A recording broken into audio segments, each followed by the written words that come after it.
day holds promises and challenges to be met. At the BNP Paribas Group, we understand it takes everyone to move the world forward.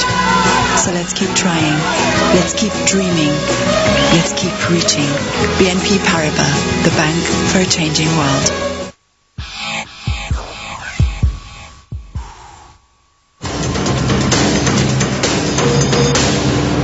Takes every terrain in its stride. The Touareg. Welcome back. Yes, live at the Bivouac. Carlos Sainz has had an absolute nightmare today, may I tell you. Apparently he's ripped the front suspension out around about kilometre 410. Miller has helped him and they're back on the road. Can you believe this? Yeah, it's taken less than an hour to get the repair sorted out. Carlos, well, he was on full chat earlier on today. Both he and Nasser Al-Attiyah, yes, they're always going to share glory as far as they were concerned. And so that story turned out to be the truth of it, really. Yes, Sainz pushing very, very hard at the beginning. So was Al-Attiyah. That race well and truly on coming into today. Sainz's nightmares yesterday were in the soft dunes. It was a very different story today, but it was fabulously dramatic, some of the early parts. Peter Hansel was having a good old time of things as well. Gilles de Villiers, steady as he is going at the moment, also having a half-decent run of things.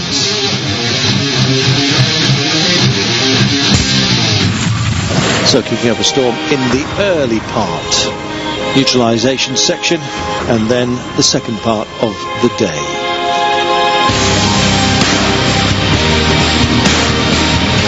Carlos then, he's back on the road, but what a shame for him.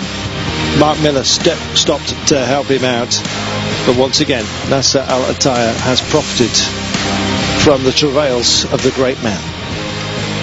Take nothing away from Nasser, he has driven absolutely superbly today, as he did yesterday and has done throughout the entire rally.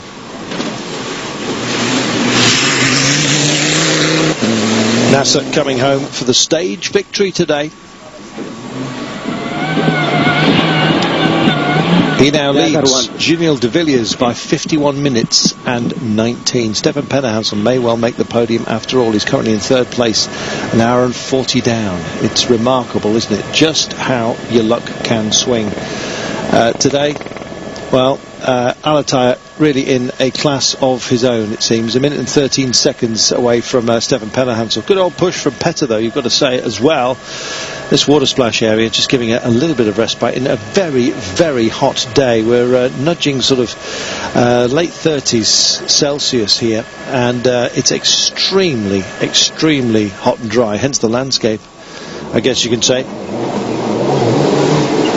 Pennerhansel, well, he's had his mechanical problems, hasn't he? The heavier car just seemed to have an issue with cutting of sidewalls, and so today he's taking it very, very gingerly, as you can see on occasion. Very conscious that there was a lot of stones knocking around today. And the more gentle approach obviously paid off for Petter. Finishing in second place behind Nasser Al-Attiyah.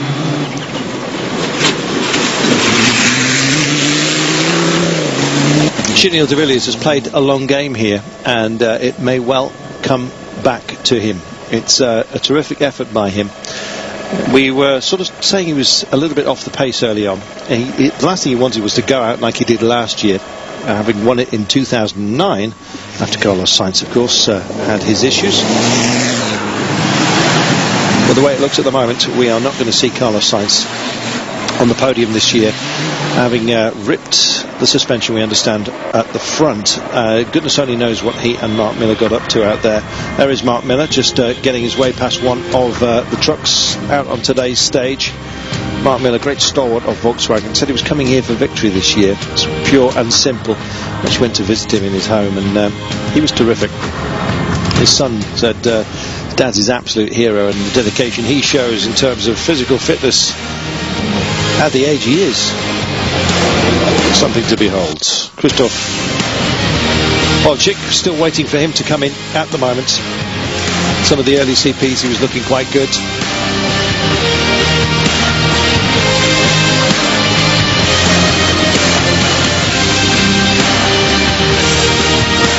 fact, running in 4th place solidly behind De Villiers and Dos Santos, also keeping them honest. Very good in some of the early waypoints.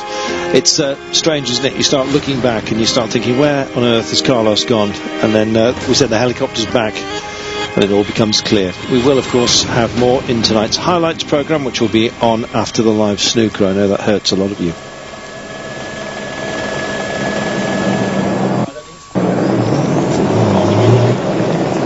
Oh, Matthias Kahler, he's had some heating issues, and in fact he had an awful lot of towing yesterday. He was towed almost entirely through the stage yesterday, so has tumbled down the order. And I think we have Carlos Sainz, who's going to have a brief word with Adelaide in course. There he is.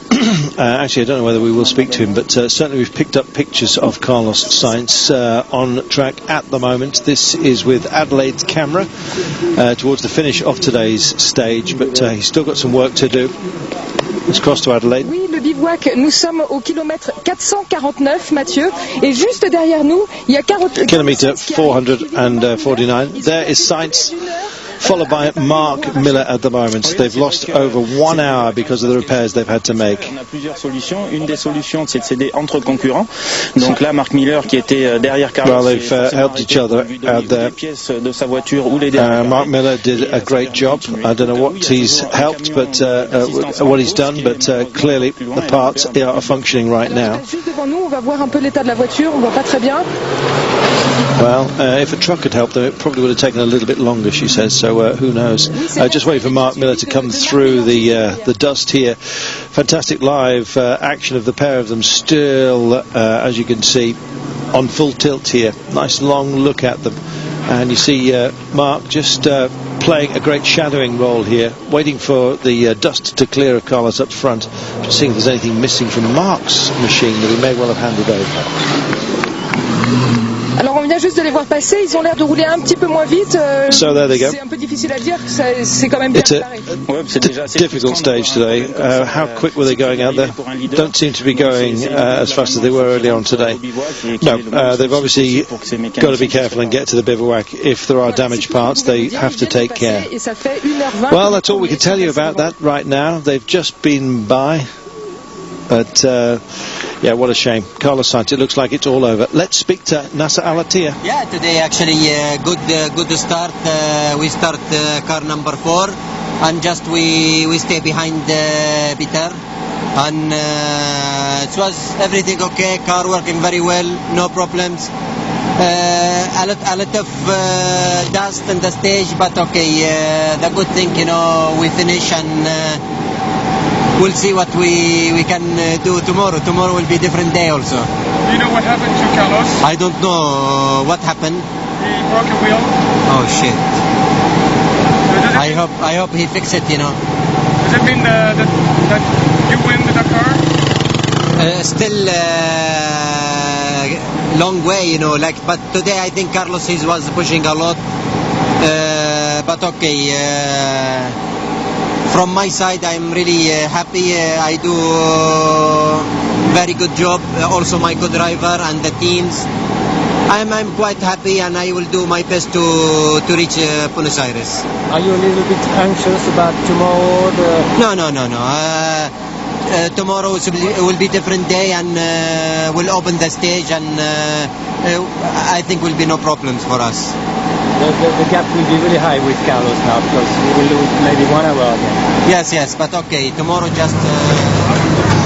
Well, the reaction of Nasser Al-Attiyah there for you all to see. Really genuinely disappointed on behalf of Carlos Sainz. He wanted a straight fight out there.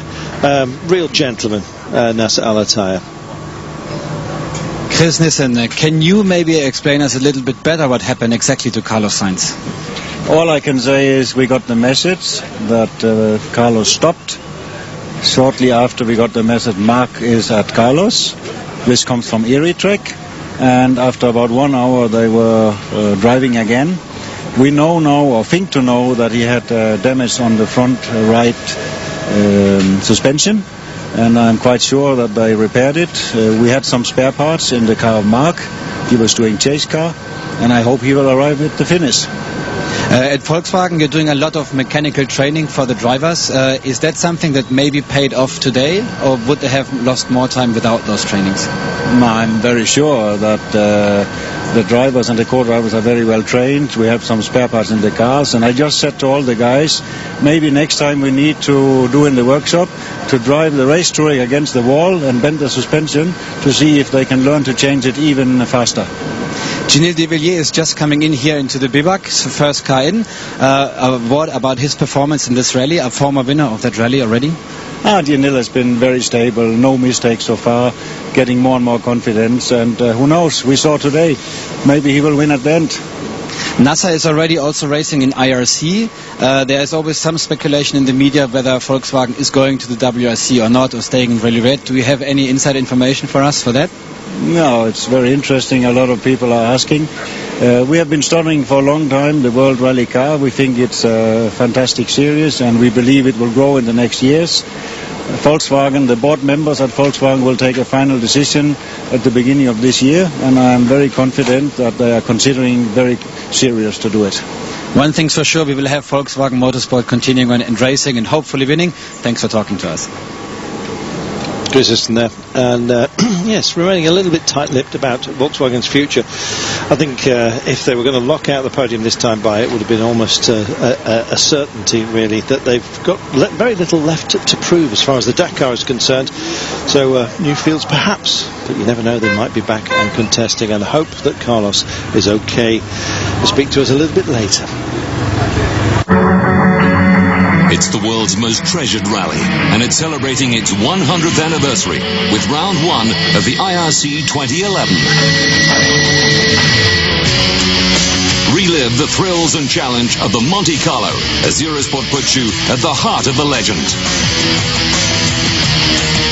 Then, watch the action live as they cross the Ardèche and the Drôme and race through the hills above Nice and Monaco in this epic opening round of the Intercontinental Rally Challenge.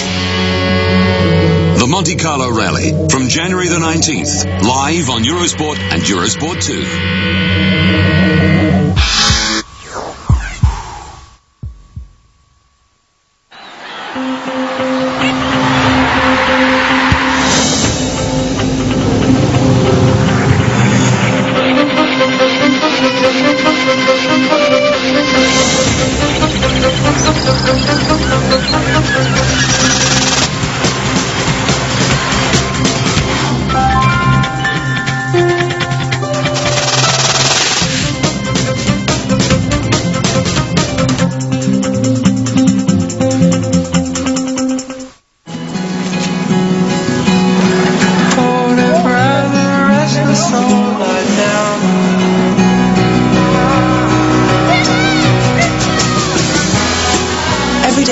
Promises and challenges to be met. At the BNP Paribas Group, we understand it takes everyone to move the world forward. So let's keep trying, let's keep dreaming, let's keep reaching. BNP Paribas, the bank for a changing world.